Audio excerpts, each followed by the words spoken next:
Bonjour à toutes et à tous et bienvenue pour cette nouvelle vidéo qui sera une brève introduction à Azure Container Storage. Alors Azure Container Storage est une nouvelle fonctionnalité qui va permettre d'enrichir certains usages dans Azure Kubernetes Service. Comme son nom l'indique, ça va parler de stockage et donc ça a été annoncé mi-mai 2023 en version préliminaire, en version preview. Donc c'est un nouveau service et donc ce service, c'est quoi finalement? Alors, ça va être un moyen en fait, hein, de gérer, des volumes, heu, qu'on va pouvoir exposer auprès des containers. Alors, ça veut dire qu'effectivement ce sera pour des applications, qui sont dans Kubernetes, plus particulièrement dans notre cas présent ici dans Azure Kubernetes Service, hein, et donc c'est va être vraiment prévu en fait pour des applications donc, on parle de stockage, donc des applications de type stateful. La solution donc Azure Container Storage est dérivée en fait d'un projet open source géré par la Cloud Native Foundation qui s'appelle OpenEBS. Et en fait, ce service en fait permet effectivement, comme son nom l'indique, de «simplifier» entre guillemets, le stockage dans Kubernetes. Effectivement, dans Kubernetes, il y a plein de moyens d'exposer, du stockage, d'attacher du stockage et à l'origine, c'est vrai que Kubernetes n'était pas vraiment, prévu pour faire des workloads de type, stateful. Désormais, c'est de plus en plus le cas. Mais donc l'idée en fait, c'est d'avoir quand même, derrière le stockage quelque chose qui soit, performant, qui soit résilient et qui soit facile à gérer et qui puisse être capable également de scaler, en fonction de l'usage. Donc le but de ce service qui s'appelle donc Azure Container Storage, eh bien, c'est de simplifier, dans le cadre de clusters Kubernetes dans Azure, le déploiement effectivement de ces volumes persistants.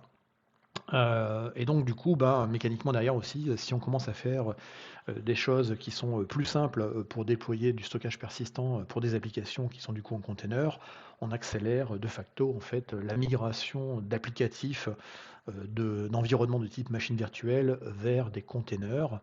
On dit désormais que le container c'est la nouvelle VM, parce qu'il y a de plus en plus de déploiements dans du container, mais là pour le coup ça va nous aider, beaucoup là-dessus. Donc l'idée derrière en fait, le Azure Container Storage, c'est d'avoir finalement une expérience qui soit assez cohérente, qui soit la même, quels que soient les backends de storage qui seront utilisés derrière. Donc à savoir, dans notre cas dans Azure, le backend pourra être sous la forme d'Azure Disk, sur la forme d'ephemeral disk, qui sont effectivement des disques qui sont locaux aux hyperviseurs dans Azure. Et puis également, le stockage derrière le backend pourrait être également de l'Azure Elasticsearch, et je vous encouragerai à regarder la vidéo Azure Elasticsearch, qui est présente également sur cette chaîne. L'idée derrière tout ça, c'est d'avoir effectivement une seule manière de gérer finalement son stockage et de l'exposer dans ces containers, quel que soit le backend utilisé derrière, et d'avoir surtout une solution qui soit facilement scalable, donc qu'on puisse en gros grossir la volumétrie et les performances du stockage en arrière-plan dans le backend, sans pour autant revoir complètement la manière dont on attaque le stockage depuis Kubernetes. Alors les usages, finalement, vous l'aurez compris, c'est tout ce qui est, application, stateful qu'on pourrait avoir dans du Kubernetes. Donc qu'est-ce qu'on peut avoir et qu'est-ce qu'on voit régulièrement effectivement comme application stateful? Et ben, déjà des bases de données, on va dire, qui sont déployées sous la forme de containers dans Kubernetes, de pods. Bon, par exemple, ça pourrait être un MySQL, ça peut être du Postgre, ça pourrait être même du SQL Server, parce que SQL Server désormais existe également, en container Linux notamment. Ça peut être des solutions de big data, de l'Elasticsearch, ça c'est des solutions, qu'on voit assez, couramment, déployées sur des clusters Kubernetes. Ça peut être des solutions de messaging comme du Kafka par exemple, ou, par exemple des agents ou des runners, pour des solutions de pipeline CI/CD. Donc là ici c'est Jenkins, mais j'aurais pu mettre GitHub, GitLab ou autre, où effectivement les runners, qui tournent dans des environnements Kubernetes peuvent être des environnements eux-mêmes persistants parce qu'ils ont été installés, ils ont de la donnée à l'intérieur. Voilà. Donc ça, c'est quelques exemples d'usages qui vont pouvoir effectivement, qui sont des usages de type stateful dans Kubernetes et qui du coup vont pouvoir du coup être avantagés entre guillemets par l'usage d'Azure Container Storage ou facilités dans leur usage. Donc les bénéfices derrière Azure Container Storage, c'est déjà effectivement d'être capable de suivre en termes de stockage, le scale out des pods, effectivement, de se dire, pour un même workload, on peut avoir à un moment beaucoup plus de pods qui vont arriver, qui vont avoir besoin de beaucoup plus de stockage en arrière-plan derrière. Et là encore, de pouvoir ne pas être limité, entre guillemets, par les fonctionnalités de stockage dans cette capacité à monter en charge. C'est également d'avoir des meilleures performances sur le stockage stateful. Ça, c'est souvent des choses pas qui sont reprochés, mais qui sont demandés d'avoir effectivement du stockage haute performance sur des workloads qui tournent en Kubernetes. Et ben, l'idée en fait, c'est de fournir, finalement des performances, qui sont quasiment les performances de disques locaux, hein, même si le stockage derrière, sera dans des backends comme Azure Disk, ou Azure Elasticsearch. Donc en fait, pour pouvoir, avoir des performances proches d'un disque entre guillemets «local», on va s'appuyer sur du NVMe-EOF, over RDMA. Donc NVMe-EOF, hein, c'est du NVMe over Fabric et c'est une nouvelle façon d'attaquer, du stockage, par le réseau, alors soit au niveau du réseau Ethernet, soit sur du réseau du type Fibre Channel, soit sur de l'InfiniBand. Et donc, ça, c'est une nouvelle, approche qu'on commence à voir, certains acteurs comme Pure Storage notamment en parlent beaucoup, mais c'est pas les seuls. Mais voilà, le NVMe-OF, c'est le over Fabric et donc c'est l'idée, c'est d'avoir effectivement des très bonnes performances, sur du réseau qui est lui accédé au travers, sur du stockage qui est accédé au travers du réseau, voilà. Et donc on a des protocoles particuliers, pour ça et optimisés et c'est assez récent et donc c'est une alternative à des choses comme Liskzy, qui est un peu plus basique. Les bénéfices de Azure Container Storage, c'est qu'on va être sur une orchestration de volume ou la gestion des volumes qui est vraiment native à Kubernetes. On verra en fait qu'on a des custom resource definition qui vont permettre en fait de paramétrer finalement cette couche, d'abstraction. Alors si on regarde les composants qui vont constituer finalement la solution Azure Container Storage, eh bien, on va avoir en fait du côté du cluster Kubernetes effectivement des pods qui vont tourner, qui vont appeler des persistants de volume. Et ces persistants de volume vont directement provenir d'un Azure Container Storage Pool. Et en arrière-plan de cet Azure Container Storage Pool, on aura des services de stockage divers et variés, en l'occurrence ceux que j'ai cités tout à l'heure. Donc, l'Azure Container Storage Pool porte bien son nom, c'est un regroupement de stockage, donc une collection de ressources de stockage qui vont être ensemble et qui seront présentées comme un stockage entre guillemets unifié auprès du cluster AKS. Donc en fait, on comprend bien que du coup, quel que soit le type de backing service qu'on aura en arrière-plan, du point de vue Kubernetes, on fera toujours appel en fait à une type de ressource de stockage qui sera le Container Storage Pool. Donc on va finalement faire une abstraction derrière des services, des réels services de stockage dans Azure pour parler tout ça. Et donc finalement, ça va peut-être simplifier également la gestion du stockage du côté Kubernetes, simplement parce qu'on appellera toujours le même type de ressources derrière. Donc ce sera présenté comme un stockage unifié et derrière effectivement les backing storage, on va retrouver aujourd'hui ces différents éléments-là. Alors là, ce sera intéressant de voir qu'en fonction des stockages qu'on utilisera, il y aura peut-être des contraintes au niveau des VM qui seront dans le cluster Kubernetes pour pouvoir accéder à ça et j'en parlais tout à l'heure dans les prérequis. On va avoir une couche de gestion du service de la donnée, donc typiquement la partie réplication, chiffrement, etc. Sera gérée, fait partie des composants bien entendu, parce que derrière, on peut avoir effectivement des disques managés ou des Elasticsearch, mais il faut se poser la question après de la résilience de la donnée, de comment elle est chiffrée, où sont les clés, etc. Donc ça fera partie effectivement des composants d'Azure Container Storage Pool. Et puis effectivement, on l'a vu tout à l'heure, il faut un protocole d'accès à ce stockage. Et le protocole d'accès, comme j'en ai parlé tout à l'heure, pour exposer les volumes qui ont été provisionnés au niveau d'Azure Container Storage Pool, la connexion va se faire au travers du NVMe over Fabric. Alors dans la documentation, on voit également le protocole ISCSI, mais je pense qu'on est plutôt sur le NVMe over Fabric parce que pour des raisons de performance, on l'aura compris tout à l'heure. Alors, une fois qu'on a compris effectivement un petit peu à quoi sert Azure Container Storage, quels en sont les bénéfices et les composants, vient le moment effectivement où on va vouloir tester tout ça. Donc à l'heure où cette vidéo est enregistrée, c'est-à-dire mi-mai 2023, on est sur une version préliminaire, preview du service. Et donc si on regarde ce service, il y a quelques prérequis à respecter pour pouvoir l'évaluer et commencer un peu à jouer avec. Donc première chose, il va falloir s'inscrire à la preview. Donc vous avez pour cela un formulaire. Et le formulaire va vous décrire un petit peu ce que c'est. Et puis c'est là où vous allez mettre effectivement les informations telles que vos noms, prénoms, compagnie, email. Et puis si vous êtes intéressé effectivement de tester effectivement le produit et de remonter des feedbacks à Microsoft. Et on va vous demander du coup les subscription ID donc les abonnements, les ID des abonnements Azure sur lesquels vous voulez tester cette fonctionnalité-là. Ça peut être un ou plusieurs. Si vous en avez plusieurs, vous mettrez une virgule entre les différentes valeurs. Et je rappelle que pour aller chercher un ID, il suffit d'aller sur votre abonnement Azure.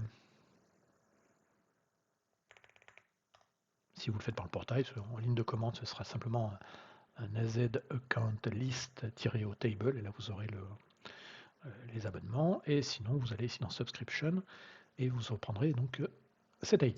Voilà. Ensuite, une fois que vous êtes inscrit à la preview et que donc, vous pouvez l'utiliser, comme c'est une preview, elle est limitée à certaines régions Azure, donc pour l'instant, il n'y en a pas 10 000, il y en a 4, hein, mais si on est en Europe, effectivement, on a West Europe, qui est Amsterdam, qui permet de déployer ça, sinon le reste, ce sera sur la côte est ou la côte ouest des États-Unis. Et puis, pour le tester, il va falloir également avoir un cluster Kubernetes, donc un cluster AKS dans Azure, avec, alors petite subtilité, il faut que les VM qui sont utilisés dans les node pools soient soit des VM de type General Purpose, donc des séries D quelque chose globalement, avec des disques durs, d'après la documentation, avec des disques durs de type HDD. Et puis, si vous voulez utiliser la partie ephemeral disk, il vous faudra des machines avec du stockage optimisé. Donc là, on sera sur les séries L. Je crois que c'est les LSV3 si je ne dis pas de bêtises. Sur ce cluster AKS, il vous faudra également installer une extension qui permettra de rajouter cette fonctionnalité-là. Donc vous allez rajouter une extension, c'est bien écrit dans la documentation, on va le voir dans la partie ici. Et donc vous allez installer une extension qui va installer quelques petits composants et qui va vous permettre du coup d'avoir basiquement des custom resource definition qui vont vous permettre de définir ce que c'est qu'un storage pool au niveau d'une ressource purement Kubernetes. Et une fois que ces prérequis sont respectés, eh bien on va pouvoir créer son premier storage pool. Alors si on crée un storage pool dans la documentation, vous allez voir qu'effectivement un storage pool se définit comme une ressource Kubernetes avec un manifeste YAML tout à fait classique, avec un type spécifique qui s'appelle le storage pool, et donc vous aurez compris ici que c'est une custom resource definition qui est pour l'instant encore en alpha, hein, donc attention, pas pour de la production. Aujourd'hui on reste sur un service en preview, donc pas pour de la production. Et donc on va effectivement typer derrière le type de pool, quels seront les types de stockage qu'il y aura derrière. Donc ici par exemple, on sera de l'Azure Disk. Et puis là ici, on va donner un nom pour le namespace dans lequel on va venir mettre cet objet-là. Voilà. Et c'est dans la définition du storage pool où on va définir effectivement la taille derrière qu'on va vouloir allouer. Voilà, basiquement. Donc comme tout manifeste, on va l'appliquer avec la commande kubectl, kubectl apply et -f, le nom du manifeste. Rien d'extraordinaire derrière. Juste pour revenir sur la partie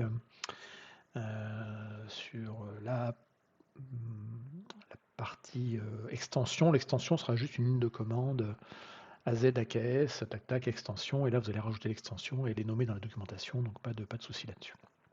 Donc on crée un storage pool. Une fois que ce storage pool est créé, vous pouvez vérifier que vous avez bien des storage classes qui vont être associées. Donc les storage classes, c'est un peu les drivers, on va dire, qui permettent de savoir effectivement quand on va demander un volume sur quelle catégorie de volume. Et donc quand on aura créé effectivement son storage pool et qu'on fait un kubectl get sc ou get storage class, vous verrez qu'il y a des storage classes qui vont s'appeler quelque chose. Donc là c'est ACS store quelque chose. Ça c'est le nom qu'on a donné ici dans le manifeste, qui est en l'occurrence ici. Voilà. Donc on a créé un storage pool, l'idée après maintenant c'est derrière de créer un persistant de volume claim, donc une revendication d'un espace de stockage persistant pour un pod, et ensuite donc de créer cet espace de stockage, et ensuite de déployer le pod et d'attacher le pod à ce volume tout simplement. Donc là encore c'est plutôt bien documenté. Donc on affiche les classes de stockage, on crée ici un objet, alors ça c'est un objet tout à fait classique Kubernetes qui est donc un PVC. Et donc ce PVC, effectivement, c'est dans ce PVC où on va déclarer la classe de stockage qui a été générée préalablement lorsqu'on a créé l'Azure Container Storage Pool. Et c'est là où on va dire, voilà, je veux créer un disque persistant sur ce storage pool, en l'occurrence sur cette classe de stockage. À partir de là, le reste c'est tout à fait classique, hein, on déploie un pod, et puis sur ce pod, effectivement, on va venir attacher un volume derrière. Alors, il y a une petite subtilité, c'est que les nodes, on va aller labelliser les nodes qui auront accès à ce volume, parce que comme je l'ai dit, hein, il faut des VM d'une certaine catégorie, des VM généralistes ou des VM optimisés pour le stockage.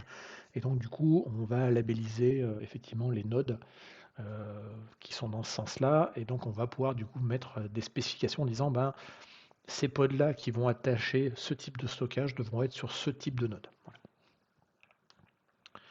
Et puis après, c'est à peu près tout derrière, rien d'extraordinaire. Voilà. Donc finalement, dernière chose avant de terminer la vidéo, combien ça coûte tout ça?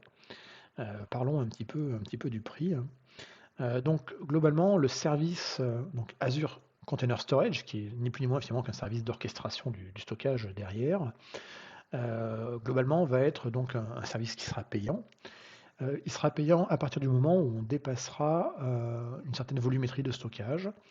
Donc il y aura une notion de free tier, donc jusqu'à 5 Tera de stockage géré dans le storage pool.